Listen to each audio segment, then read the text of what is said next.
우리 집 방충망 바꿨어요. 미세벌레 덤벼봐 먼지 모두 덤벼봐 촘촘해서 촘촘만 방충망은 촘촘만 예쁘고 통풍까지 좋아요. 방충망은 촘촘만 주식회사 텍스토머. 텍스토머 정품을 꼭 확인하세요. 우리 집 방충망 바꿨어요. 미세벌레 덤벼봐 먼지 모두 덤벼봐 촘촘해서 촘촘만 방충망은 촘촘만 예쁘고 통풍까지 좋아요. 방충망은 촘촘만 주식회사 텍스토머.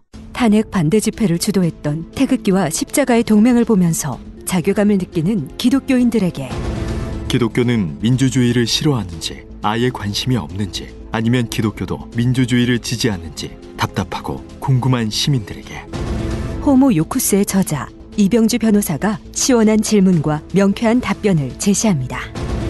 박근혜 사태와 기독교의 문제, 기독교인들에게 민주주의는 무엇인가?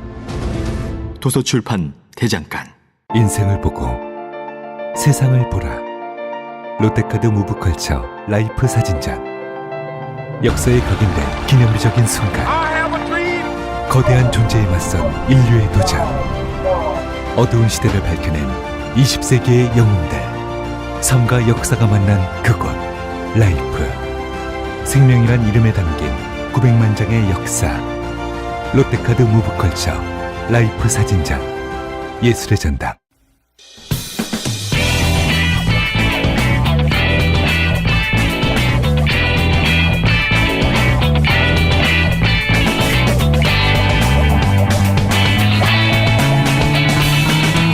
김어준의 뉴스공장.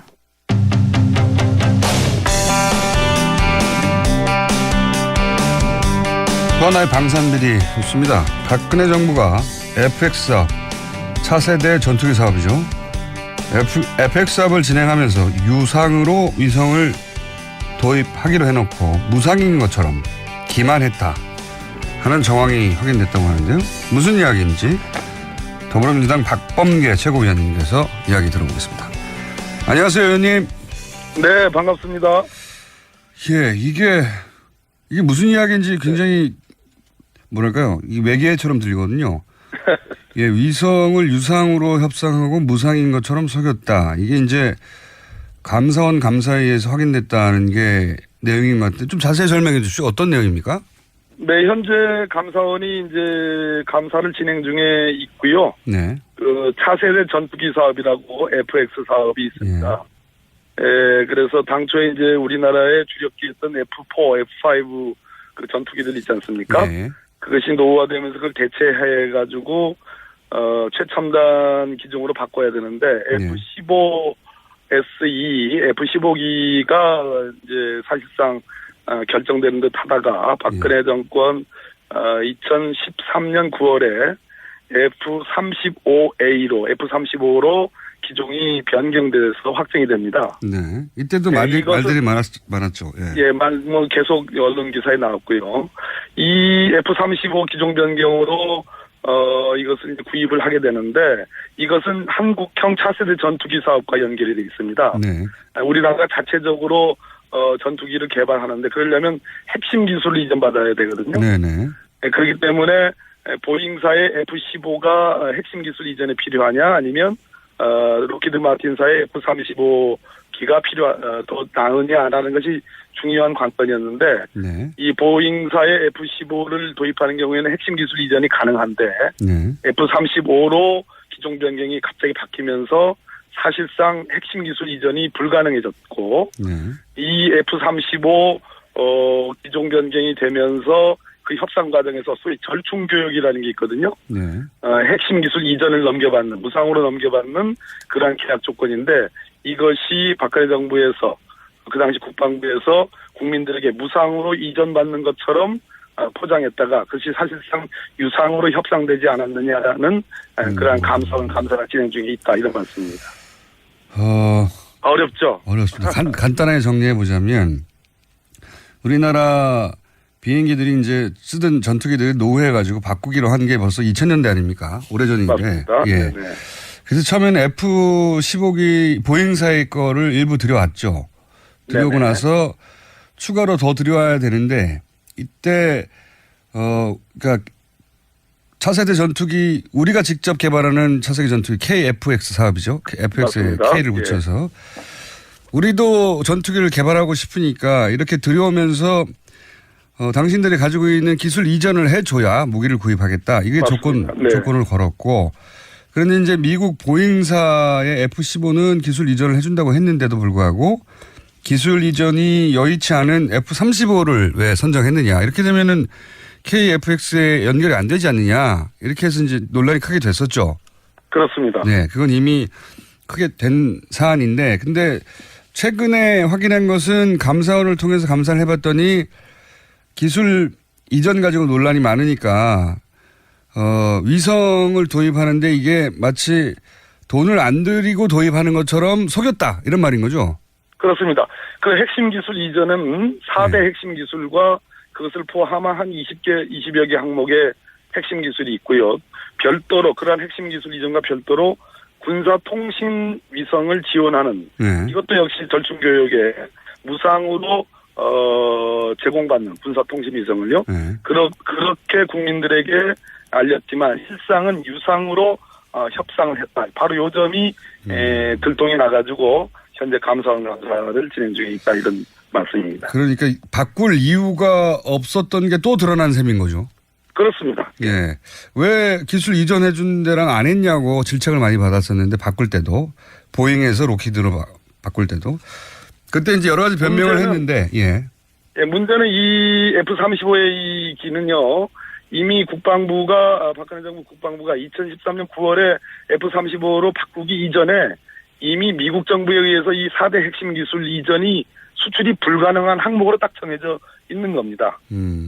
처음부터. 그러니까 처음부터 불가능한 기술 이전 항목으로 정해져 있는 것을 마치 이전 받는 것처럼 했고 그건 그때 이미 수 있는 것처럼 했고요. 그때 이미 밝혀졌고 이번에 추가로 밝혀지는 것은 그게 아니더라도 어쨌든 군사통신 위성을 우리가 마음대로 이용할 수 있는 장점이 있지 않느냐라는 식으로 어필했는데 알고 봤더니 그건 돈 주고 써야 되는 걸로.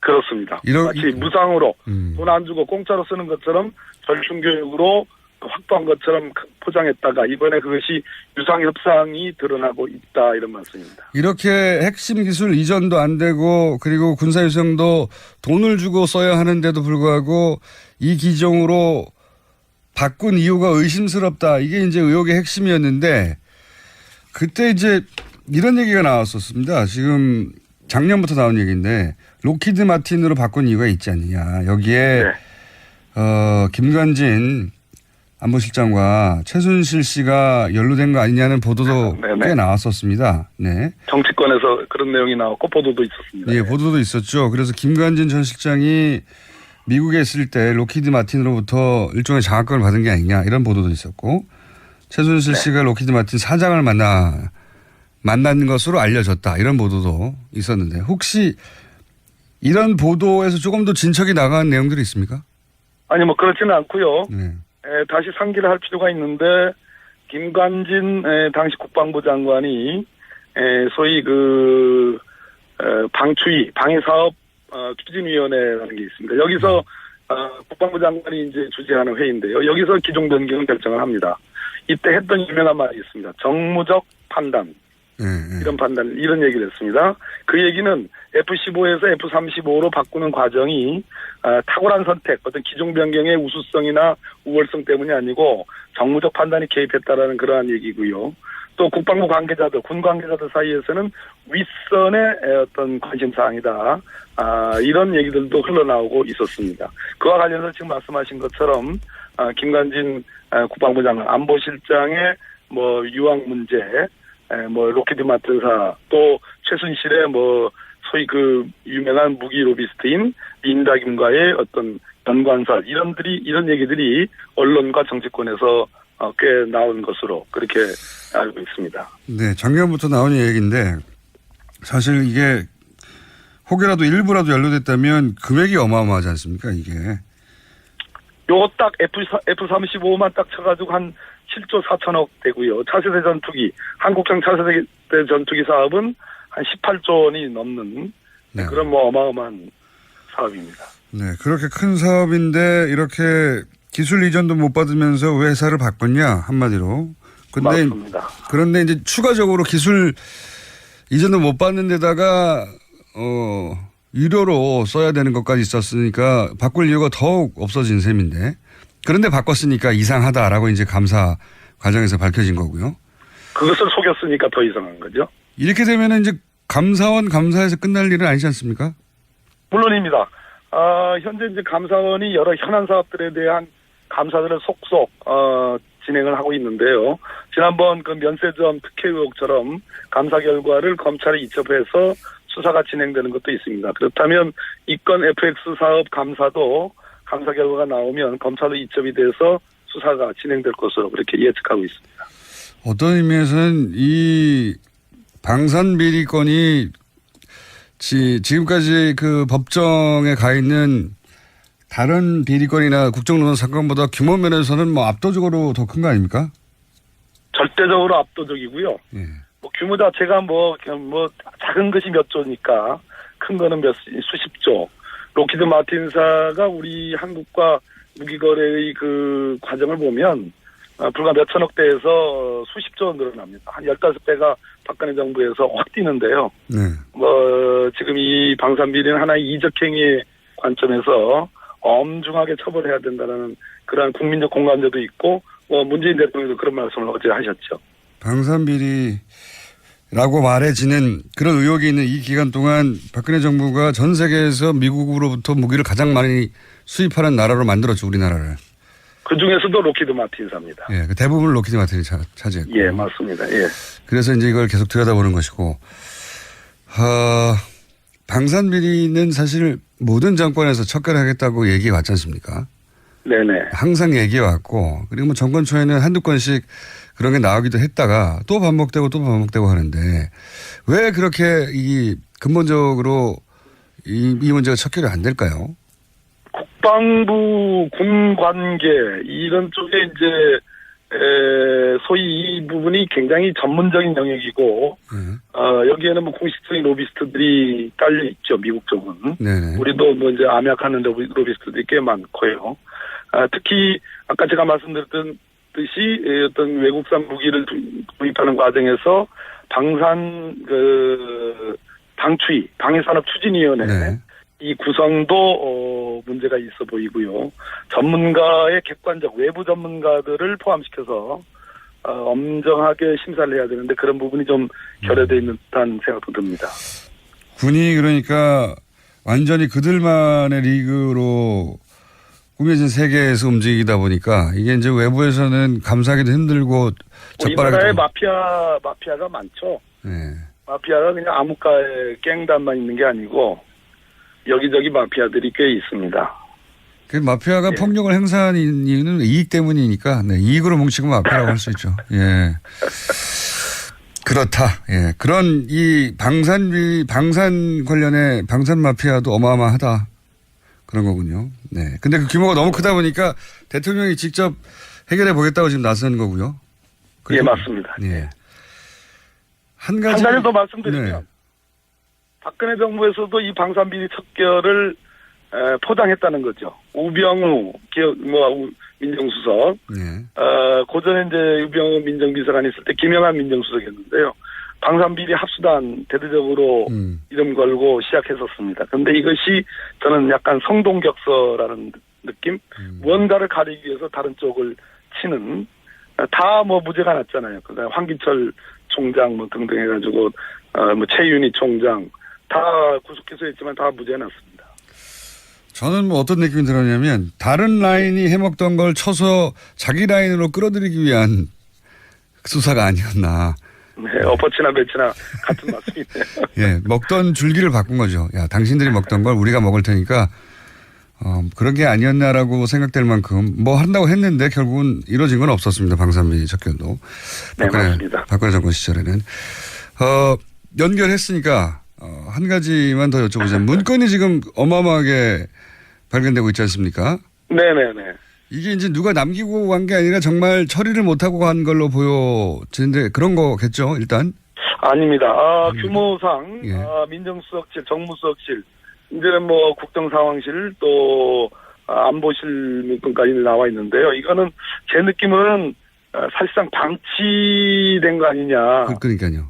탄핵의 과정에서 물론 경황이 없었겠습니다만 어쩌면 이것은 여러 가지 형사 민사상의 법적 책임을 과 관련해서 다분히 의도적으로 남기고 간 느낌도 규모가 이게 뭐 장난이 아니잖아요. 그러니까 말씀은 뭐 실수로 혹은 뭐 내 캐비닛이 아니어서 이런 수도 있지만 너무 규모가 있다 보니까 오히려 삭제의 책임을 물을까봐 청와대의 구성은요. 네.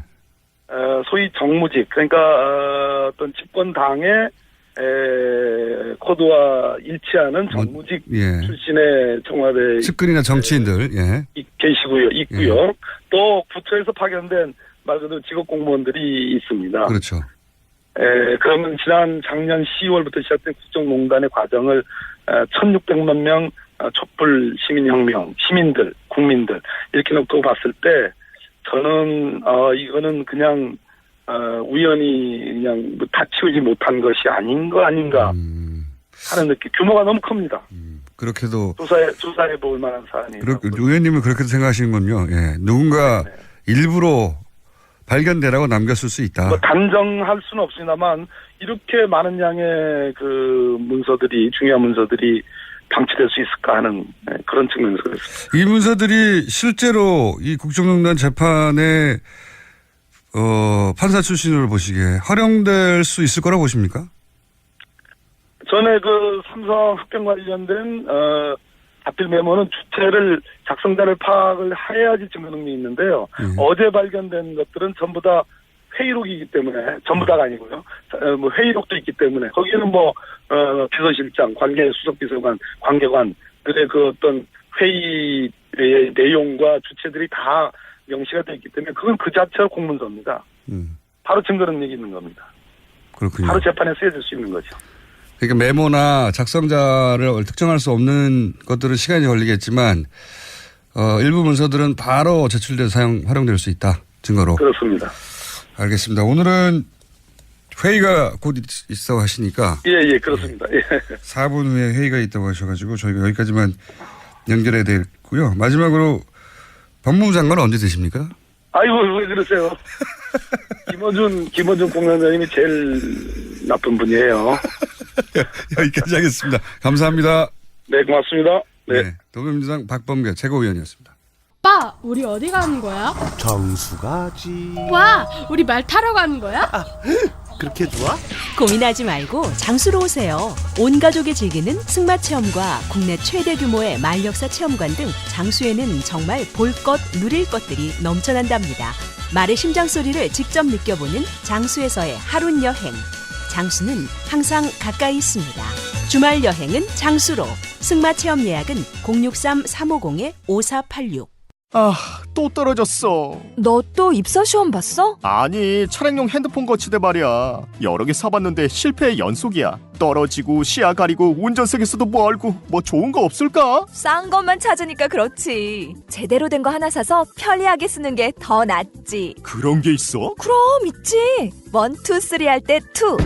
힘 세다 할 때 힘. 2 힘. 2 힘? 2배로 힘이 세다는 건가? 네이버 검색창에 2 힘을 검색해보세요. 100년 이상 살 수 있는 장수 어종, 캐비아를 낳는 어종으로 더욱 유명한 철갑상어. 이 철갑상어를 진액으로 만들었다는데 그 이름하여 사랑어. 오메가3, 필수 아미노산, 각종 미네랄, 컨드로이친 등 100년 장수 철갑상어를 진액으로 한 컵에. 좋다, 좋아. 철갑상어 진액 사랑어. 스테미너가 콸콸콸. 검색창에 사랑어.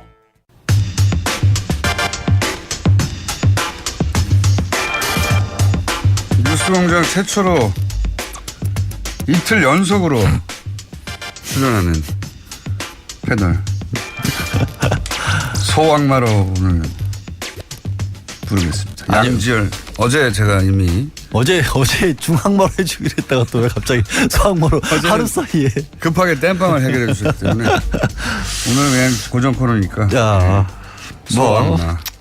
굳이 그런 거 가지고 싸우기 싫습니다. 이제. 양지열 변호사님 나오셨습니다. 자, 예, 안녕하세요. 오늘 어제 사실은 그 2주의 핫한 법률적인 사안은 한번 정리를 하셨고 오늘은 어떤 사안으로 한번 해보실랍니까? 오늘 계속해서 문건이 계속 나오더라고요. 근데 저도 굉장히 당황스러워가지고. 줄줄이. 네. 양설이 부딪히고 있습니다. 일부러 남겼다와 이거는 일부러 남겼긴 너무 양이 많다. 똑같은 사안을 두고 이렇게 많다니 일부러 남긴 거 아니냐. 초반에 저도 의인이 있을 것이다. 분명히 내부 고발이라는 식으로 굉장히 생각을 많이 했는데 그 의인이 이렇게 많이 의인이 계실 수는 없거든요. 또 그렇다고 한 사람이 각 실마다 돌아다니면서 남길 수도 없잖아요. 그렇잖아요. 이번에 국가안보실 상황실까지도 남겼다고 하니까 이거는 좀 어려울 것 같고 그 부분 아마 박범계 의원께서 잘 정리를 말씀을 해 주신 것 같아서 밖에서 들었거든요. 예. 오늘 저는 박범계 의원님은 근데 의인이 있다고 보시는 쪽이고요. 계속해서 저는 없다고 보는 쪽입니다. 저는 첫 번째 민정수석실에서 나왔을 땐 의인이다라고 했는데 저도 그때는 가능성이 있을 수 있다고 생각했는데 정무로 가는 순간부터 이건 이상하다 하더니 어제 국가안보 상황실 안보실까지 나온 건 아니다라는 쪽으로 좀 돌았습니다. 예. 이 정도라면 제가 보기에는 식당도 뒤져봐야 될 것 같고요. 연못도 파봐야 된다고 저는 물 빼봐야 된다고 생각하는 사람입니다. 네. 어디서 나올지 몰라요. 그러니까요. 그 비싼 침대 좀 뜯어보죠. 600만 원짜리? 예. 무슨 침대를 그렇게 비싼 걸 사가지고 쓸데없이 언론에 계속해서 얘기가 나오는지 모르겠어요. 그냥 그런 건 조용히 경매 처분했으면 좋겠어요. 본인 돈으로 안 내니까요. 아니 그래도 그 뉴스에 나온다는 것 자체가 이런 게 희화화되는 것 자체가 좀 싫어요. 사실은 좀. 그렇죠. 전직 대통령의 침대가 희화된 건 처음입니다. 화제가 된 것 자체가 처음이고. 그리고 저는 당연히 그 침대 같은 건 이야기가 새고 있는데 다른 대로. 침대 같은 거는 그 청와대에서 구매해 주는 줄 알았거든요. 구매해 왔다고 하는데 이번에는 김정수 여사가 본인 카드로 했다고. 왜냐하면 문 대통령이 인사를 하시면서 측근을 앉히질 않는 바람에 대놓고 그 누구시죠? 임명되자마자 전셋집 들어와서 사는 걸로 생각하고 나중에 나갈 때 빈소로 나가라 이렇게 고언을 해놓으니까 대통령이 어떻게 마음대로 그 사시겠어요? 아니 그래도 공간에 들어가면 침대는 있어야 될 거 아닙니까? 그 침대가 또 되게 그것도 잘못된 것 같아요. 왜 하냐면 침대의 사용 연한을 9년으로 정해놨어요. 근데 대통령은 우리나라 헌법상 단임제잖아요. 5년밖에 못 사는데 청와대에서 그걸 9년으로 해놓은 거야. 그 연한으로 따지면 무조건 전임 대통령 침대를. 그러니까 계속해서 써야 된다는 얘기인데. 심지어는 3대 대통령이 잘 수도 있겠습니다. 탄핵이 돼버릴 경우에는. 아니 그게 아니라 임기 2년째 샀어요. 그렇죠. 5년 지나고 또 2년. 최악의 경우에 그렇게 될 수 있는 최악인지는 거죠. 모르겠습니다. 그러니까 왜 그런 식으로 지금 9년 연한을 해놨는지 모르겠는데. 최소한 침대는 대통령 임기에 함께 한다고 하죠. 사용 연한을. 지하철이 사적인 가구라서. 그러게요. 법을 좀 바꾸든지 뭐 매트리스라도 바꿔 드리든지 하죠 뭐. 이렇게 중요한 내용을 우리가 결정했네요. 입법을 했네요. 그 사이에. 대통령 침대는 대통령 임기와 함께한다. 정리. 청와대는 참고해 주시고요. 자, 오늘은 무슨 왜 이런 걸로 쿵짝을 맞아가지고 떠들고 있지? 오늘 국민의당 어제도 이제 김성호 그 당시 공명선거 추진 부단장이죠.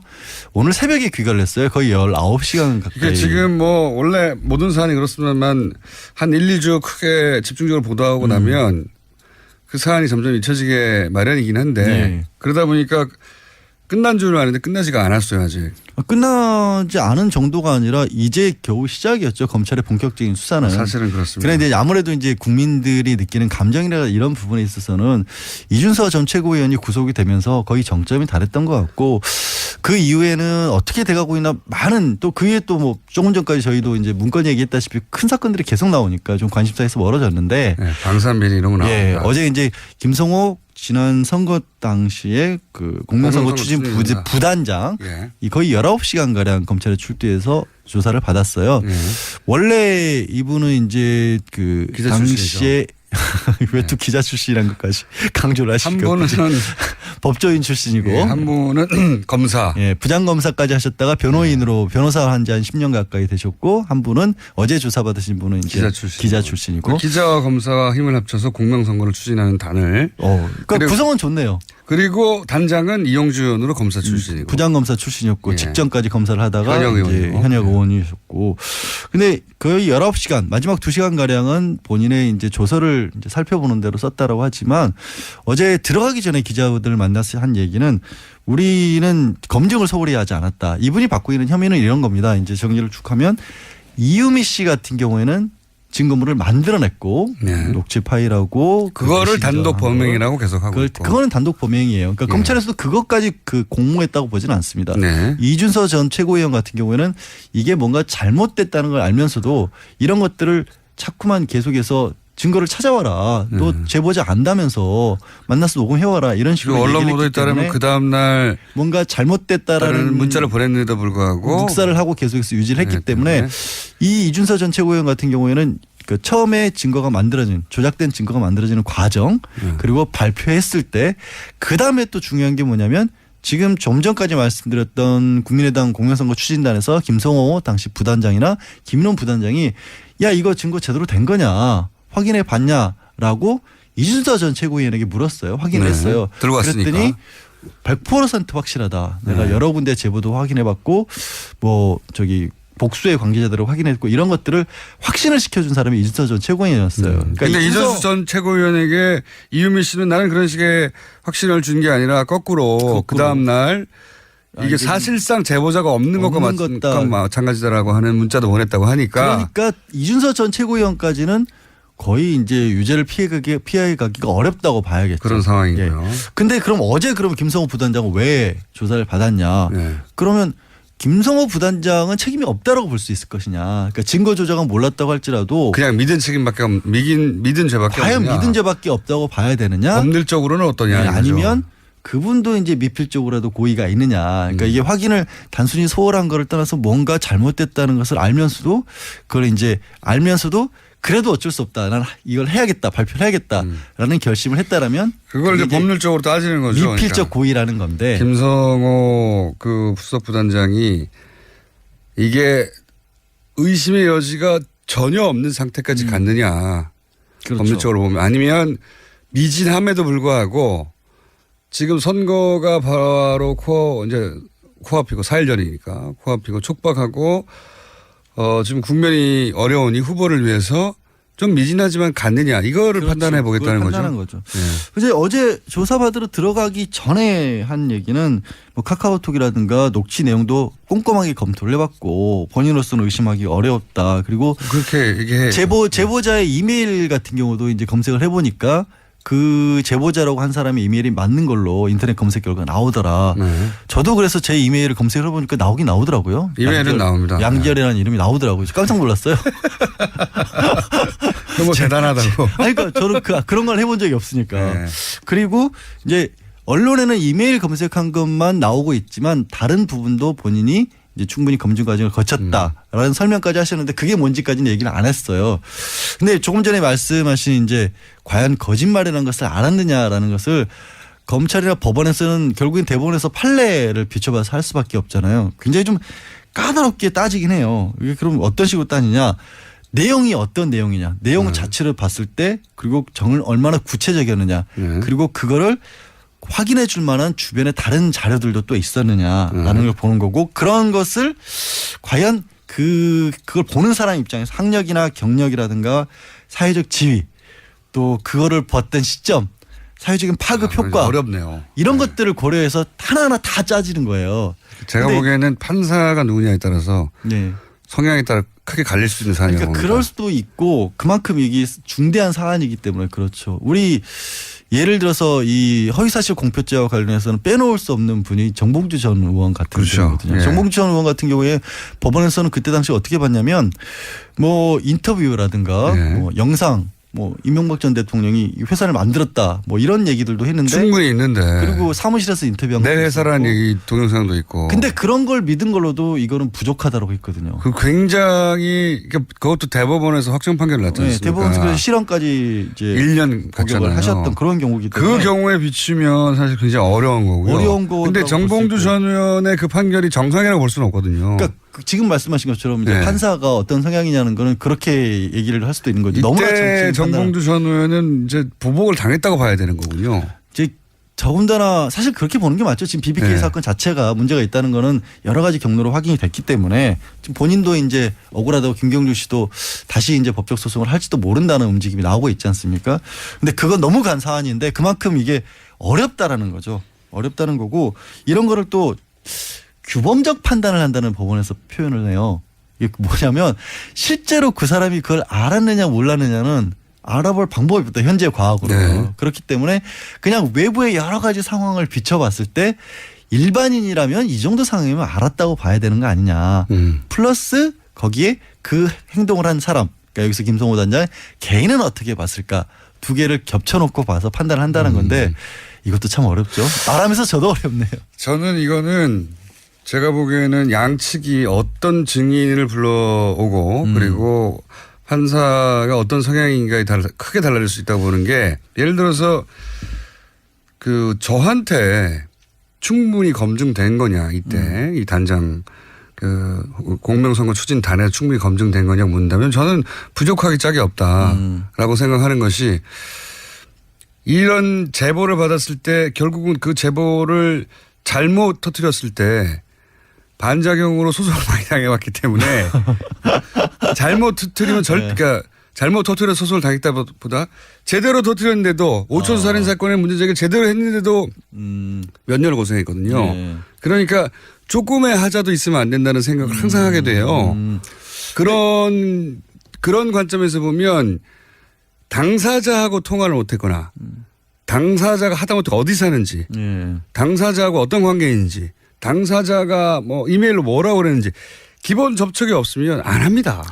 그러니까 여기서 이제 문제점이 뭐냐면 제보자를 확인을 시켜달라고 이준서 전 최고위원에게 물어봤더니 이준서 전 최고위원이 이 사람이 직접 통화를 원하지 않는다. 하게 되면 제보를 안 하겠다고 했다. 그 말을 했거든요. 상관없어요. 아니, 그러면 가야 되는 겁니다. 통화를 안 하면 좋아. 그러면 가서 만나자 이렇게 했어야 되는 그러면 거예요. 중요해지는 게 뭐냐면 그러면 김성호 부단장 입장에서 이준서 최고위원이 그렇게 얘기했을 때 이준서 최고위원을 믿을 만한 사람이었느냐 평소에.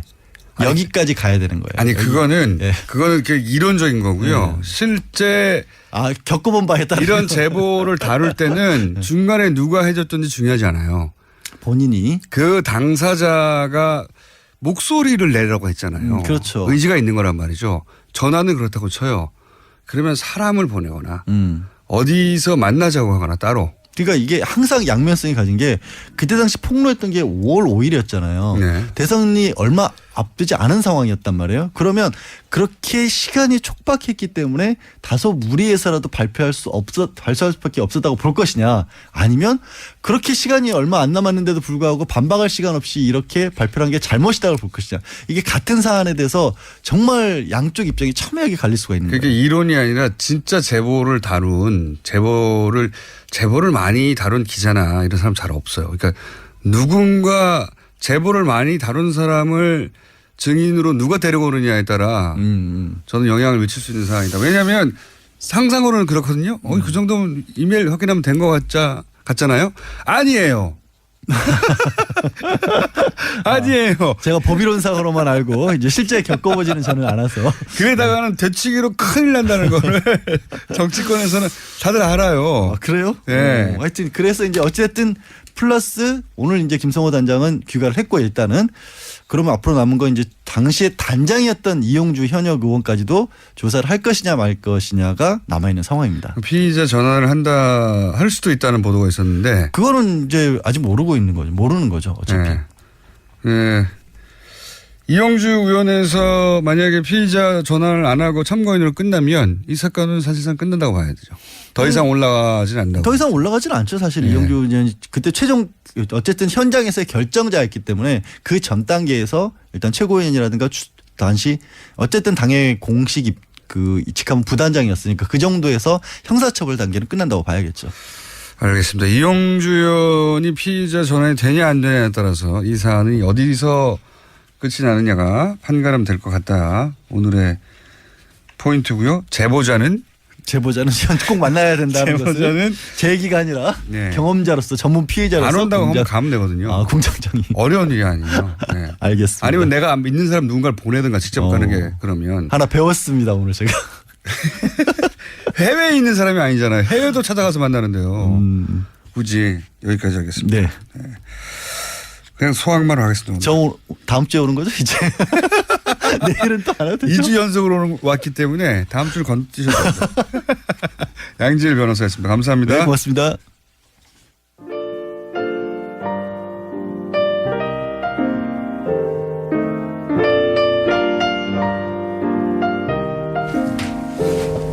자, 불친절한 AS.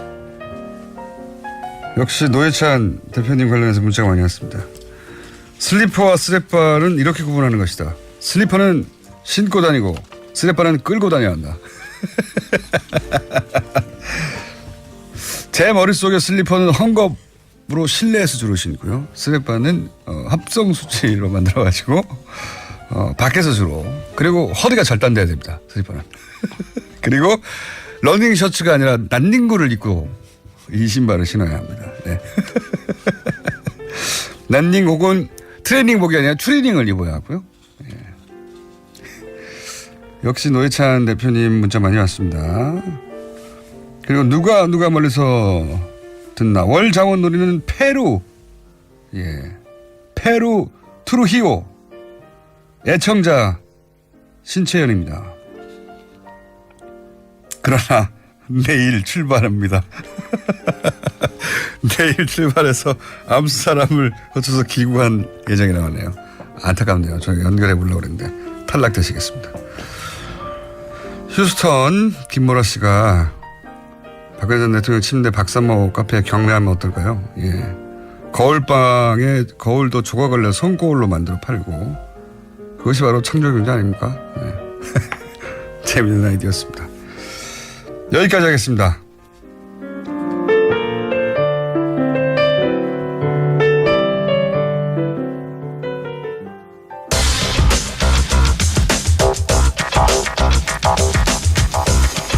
자, 과학과 시사가 세계 최초로 만난 시간을 벌써 9개월여 가까이 끌고 오고 있는 원정우 씨 나오셨습니다. 안녕하세요. 타율이 한 7, 8할은 돼요. 네, 굉장한 거죠. 네, 굉장한 겁니다. 사실은 7, 8할이면 뭐 4할만 돼도 스윗하잔데. 근데 지난주에는 삼진 아웃을 나가셨죠. 예, 뭐 베이브루스도 간혹 삼진을 당하곤 했죠. 자, 오늘은 어떤 주제입니까? 오늘은 철저하게 과학, 의학 관련된 얘기를 좀 진지하게 드리려고 합니다. 초심으로 돌아가서? 그렇습니다. 과학만 해보자. 네. 예. 일단 왜냐하면 저희가 첫 시간은 외계인으로 시작했고요. 한 두세 번 그렇게 하다가요. 네, 외계인 하다가 갑자기 국정농단 시타가 터져가지고 그때부터 시작해가지고 촛불을 과연 끌 수 있냐 없다부터 시작해가지고 네, 안드로메다라고 가가지고 아직 안 돌아가고 있었는데 다시 네. 과학으로 돌아가겠다. 네. 네, 좋습니다. 네. 일단 우리 몸의 건강을 지키기 위한 필수 상식을 하나 알려드리고 싶어요. 네. 여름철이고 하니까 또 다이어트 얘기도 많이 나오는데 일단 지난 대선에 출마했던 후보 한 분으로 이야기를 시작하겠습니다. 네. 아마 기억하실 거예요. K모 당의 오모 후보라는 분이 계셨는데요. 실명 얘기해도 되나요? 실명 아니 대선까지 출마하신 분인데 그렇죠. 실명을 얘기할 수 있죠. 기호 7번 경제애국당의 오영국 후보입니다. 경제애국당은 생각납니다. 네. 참 재밌는 이름이라고 생각합니다. 이분 공약 혹시 생각나세요? 공약까지는 보지 않아서 경제애국당에서 멈췄어요. 네. 공약 중에 인류 구원이 들어있습니다. 제가 큰 걸 놓쳤네요. 이런. 그러니까 그때 너무 진지하게 반응하시는 걸 이런 걸 놓치셨던 것 같아요.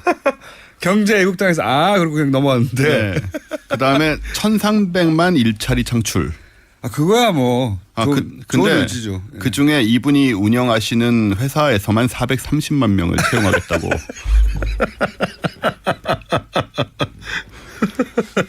예. 430만 명이면 유럽의 중소국가 한 나라 인구 정도 되거든요. 한 나라 전체 다. 네. 현재는 직원이 10여 명 정도 되는 걸로 알고 있고요. 직원이 10여 명인데 본인 회사에 430만 명을 지지시킨다고요. 예. 그리고 드러나지 않는 800만 명의 지지 세력이 있다고 하셨어요. 드러나지 않는. 근데 대선 결과는 역대 대선 최저득표 6,040표. 6,040표도 신기합니다. 이런 기록을 세우신 분입니다. 어떻게 6,040표가 나왔을까요? 그냥 뭐 동문, 동창, 친척. 아무리 그래도 그렇죠. 네. 그런데 친척이 6천 명이나 됩니까? 그럴 수는 없잖아요. 예, 또 재밌어서 이제 찍어준 분들도 있으시고 사실 그 인류 구원은 어떻게 한다는 내용은 구체적인 공약 실현은 없나요? 주로 이제 돈으로 하신다는 것 같아요. 인류 구원을요? 네. 왜냐하면 이분이 뭘 하시는 분인가 하면 바로 그 인류의 적 숙변을 제거하는 장치를 만드시는 분입니다. 이분이 숙변을 인류의 적으로 선정했어요? 네. 이분 주장에 따르면요. 이분이 그 숙변 제거 장치가 한 세트에 100만 원씩 하거든요. 아, 이분이 개발했군요. 예, 개발해서 판매를 하시는데. 이분의 회사가 숙변 제거기 개발해서 판매하는 회사예요? 하하그룹이라는 회사인데요. 네. 숙변 제거기라는 건 어떻게 장에서 일단 장으로 투입해야 되는 거 아니에요? 예, 샤워기 비슷한 건데 그 삐죽하게 튀어나와서 장에다 쑤셔 넣습니다. 그다음에 물을 안에다 뿜어내는 기구예요. 동영상을 보시면 자세한 그 작동 원리가 나와 있습니다. 굉장히 무섭습니다.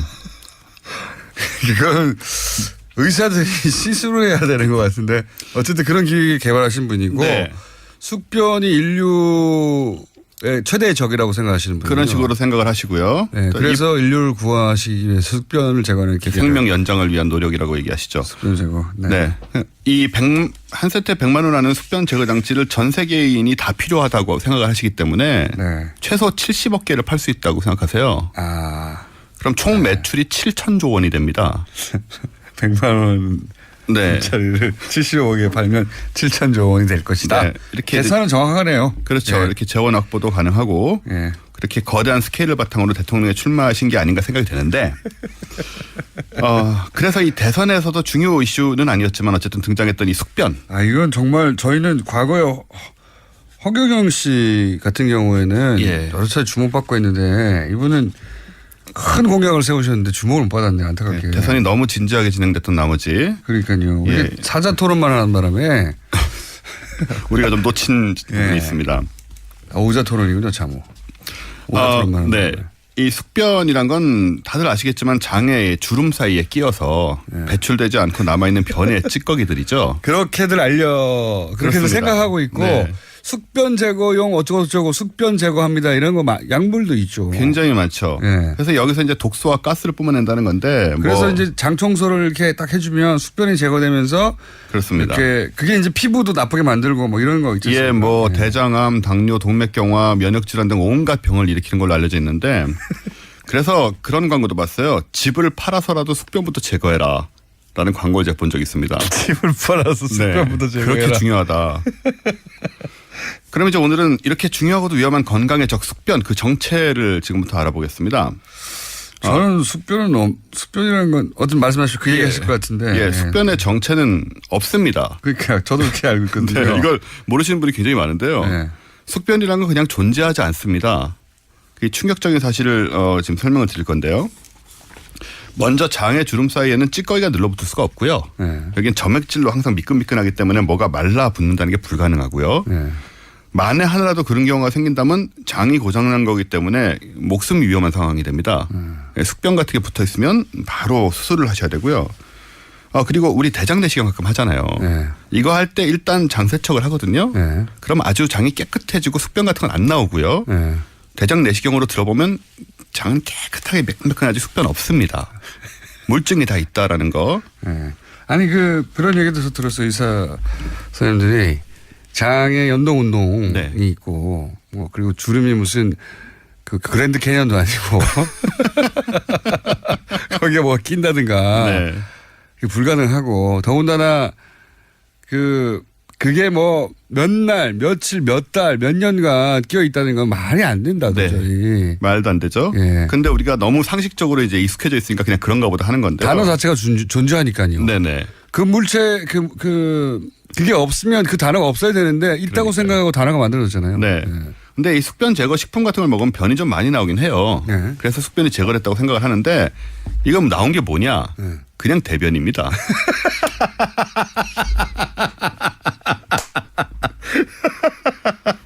원래 숙변 제거제가 수분하고 식이섬유가 많아서 대변이 묽고 커져요. 그래서 뭐가 많이 나온 것처럼 보이는 거고요. 아유, 더럽네요, 정말. 의학이니까요. 그 때로는 숙변 제거 식품 먹고 굶는 경우가 있거든요. 뭐 디톡스 이런 얘기하면서. 근데 아무것도 안 먹었는데 뭐가 나와요. 시커멓게. 그럼 이건 뭐냐? 이것도 그냥 대변이에요.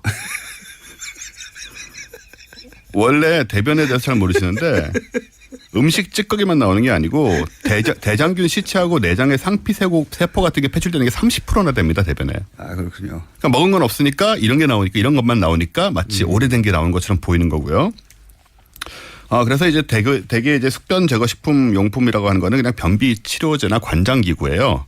근데 그렇게 팔면 되는데 숙변 제거와 건강을 위한다고 굉장히 비싸게 파는 게 마케팅으로 개발된 논리군요. 이게. 그렇습니다. 그게 문제가 되는 거고요. 숙변이 너무 흔하고 또 오래된 개념이기 때문에 이제 의심을 안 하게 되고 한편 이제 이건 도대체 어디서 온 개념이냐 그렇게 생각이 되잖아요. 네. 이게 느낌상으로는 뭐 한의학에서 온 게 아닐까 생각할 수 있는데 그게 아니고요. 뜻밖에도 고대 이집트에서부터 만들어진 개념입니다. 고대 이집트요? 네. 그래서 20세기 초까지도 서양의 개념이 남아 있었어요. 그러니까 동양적 개념이 아니고 서양적 개념이고요. 그게 이제 아마 사람들이 신체 구조가 신체 내부의 장기들이 어떻게 움직이는지 정확하게 모를 때. 그렇죠. 누구나 이제 어떨 땐 잔면감이 있잖아요. 네. 뭐 그런 거하고 연결해서 틀림없이 뭔가 남았을 것이다. 그렇습니다. 찌꺼기가 남았을 것이다. 이렇게 생각하다 보니 그런 개념이 탄생했군요. 그래서 한 3, 4천 년 된 개념인데 100년 전에 서양의학에서 이제 관찰을 하면서 폐기가 이미 됐습니다. 해보니까 이게 안 되는구나 이거. 없어요. 예, 다 대변이구나 이렇게. 근데 우리나라에만 이상하게 살아남아서 활개를 치고 있는 상태고요. 그거는 뭐 다이어트 식품이나 이런 거 연결되는 거 아닐까요? 그렇죠. 또 우리나라 원래 외국계 들어오면 그게 굉장히 더 큰 힘으로 뭐 여러 가지 사상이든 종교든 더 크고 강력한 힘으로 이렇게 사람들 사이에 퍼지는 경향이 있으니까 어쨌든 고대 이집트 사람들은 거대한 피라미드를 만들었지만 한편에 시신을 미이라로 만들면 되살아난다고 생각했던 사람들이거든요. 이 사람들이 생각해낸 숙변 개념이 아직도 살아남아 있다. 이거 좀 없애자 이제. 존재하지 않는다. 그리고 이제 그 7번 후보님은 관장으로 인류를 구원하시려고 했다가 실패하신 후보였던 것으로 몰랐네요. 몰라 뵀습니다. 자, 원정우 씨였습니다. 수고하셨습니다. 감사합니다. 내일 뵙겠습니다. 김원준이었습니다. 안녕.